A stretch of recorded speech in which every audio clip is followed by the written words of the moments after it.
Face aux fortes perturbations météorologiques annoncées, les directions provinciales de l'éducation nationale dans la région Tanger-Tétouan-El-Hoceima ont décidé de suspendre temporairement les cours dans plusieurs établissements scolaires, publics et privés.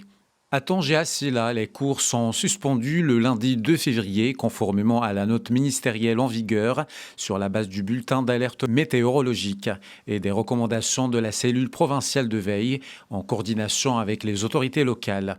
Même décision à Tétouan et à Al-Hoceima, où la suspension des cours intervient à titre préventif en raison des fortes pluies attendues et de la configuration géographique de certains territoires, marqués par des reliefs montagneux et la présence d'oued.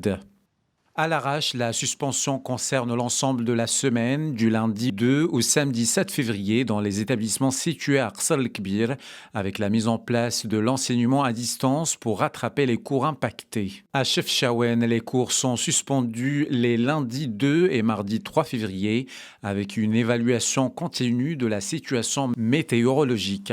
Dans le milieu rural de la province de Ouezzane, la suspension est également décidée pour les lundis 2 et mardi 3 février, en raison de la montée du niveau des oued.